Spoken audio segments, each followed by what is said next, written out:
Hello and welcome to Introduction to Philosophy of Religion. In this introductory podcast, I'm going to say a little about me and the unit that we'll be taking together over the next 6 weeks. As for me, my name is Lloyd Strickland and I'm Professor of Philosophy and Intellectual History here at Manchester Metropolitan. If you want to find out more about my work and my publications, you'll find a link on the Moodle page to the unit. So just click that and you'll get more details. And it may help if I explain right now that on religious matters I'm agnostic. So I neither believe nor disbelieve. But I often describe myself as a friendly agnostic, which means I take religious ideas very seriously. So I'm not dismissive of them. So that's me. What about the unit? Well, it's broad in scope, and perhaps the best way to introduce it is to say a little about the way religion and philosophy have been studied over the last few hundred years. In Britain and Europe, one of the most significant developments in faith over the last 200 years has been the growth of multiculturalism and a recognition of diverse faiths along with their historical origins. Multiculturalism might seem obvious now. Yes, there's a whole world out there with different peoples and different ideas and different religions. But in the West, there has been for a long time something of a lack of interest in any religion except Christianity. While it was acknowledged that there were other religions, Western thinkers were pretty uninterested in them. But this is now changing.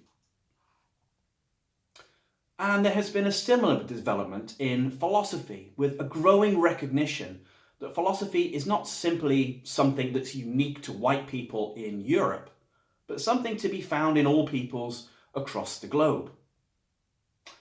Unfortunately, philosophers in Europe have taken a very long time to wake up to this fact, and it's only very recently that it's been realised that philosophy is not a uniquely Western or European phenomenon. And curiously, things were really quite different hundreds of years ago. Back in the 17th century, philosophers in Europe were aware of philosophy going on outside of Europe, and they were happy to treat it as philosophy. By the end of the 18th century, that had changed, and philosophers in Europe had decided that philosophy was a uniquely European phenomenon practiced only by white men. And yep, they really did mean white men. So what happened? Why the change? Well, unfortunately, the shorter answer is racism. Even more unfortunately, philosophers were deeply implicated in the birth and development of racism. Immanuel Kant, who's often considered one of the great philosophers, was instrumental in devising scientific racism. The idea that the peoples of the world could be divided into different races, and that different races had different abilities and therefore differed in terms of their worth. Many other philosophers endorsed that idea and they propagated it as well. And they decided that as philosophy was a very intellectual discipline, it could only be practiced by white people. And yet, again, what they meant was white men. They genuinely thought that other peoples did not have the ability to do philosophy. So Kant and other philosophers excluded everything from outside Europe, insisting that it could not be true philosophy. And this played a big part in making philosophy the very white, Eurocentric focused discipline that it has been for the last 200 years. But as you perhaps know, this is now changing, finally. It's only in recent years that philosophers in Europe have started to take non-Western philosophy seriously and to treat it as philosophy. Unfortunately, the old idea that philosophy is an exclusively white European discipline hasn't been completely abandoned yet, but its days are numbered and things are finally going in the right direction. One of the guiding principles of this unit is the thought that philosophy is to be found around the world and is not restricted to a handful of European countries.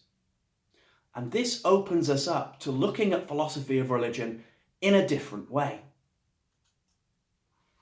If you've studied philosophy of religion at A level, chances are you'll have focused on Christianity. and you'll have looked at thinkers like Anselm, Hume and Paley. Now, we'll touch on Christianity at various points in this unit, but our main focus will be on a number of other religions. We're going to look at philosophical issues in Judaism, Islam, and African religions, such as those of the Akan and Shona peoples. So along the way, we'll be looking at the ideas of thinkers like the Jewish philosopher Maimonides, the Islamic philosopher Ibn Tufayl, and the African philosopher Zara Yaqub, along with a number of others as well. And I hope you'll enjoy exploring the philosophical ideas of these thinkers and the other ones. Me, I find it exciting to look at new ideas, new doctrines, new ways of understanding philosophical issues, and I hope you do as well. If you do, you should enjoy this unit very much. So this unit is going to be delivered in 6 weekly topics, which will be, we'll start with the conception of God, then we'll move on to the place of philosophy in religion, then we'll move on to the topic of creation, and then the problem of suffering, before moving on to resurrection and rebirth, and then finally we'll look at the hereafter, or the afterlife. For each week's topic, you'll find 3 lecture podcasts. Each of those will be about 20 minutes long. And you'll also find the written lecture notes that I used for the podcasts. Now, I would recommend playing the podcasts first, but it's also worth having a look at the lecture notes because they'll contain information not found in the podcasts.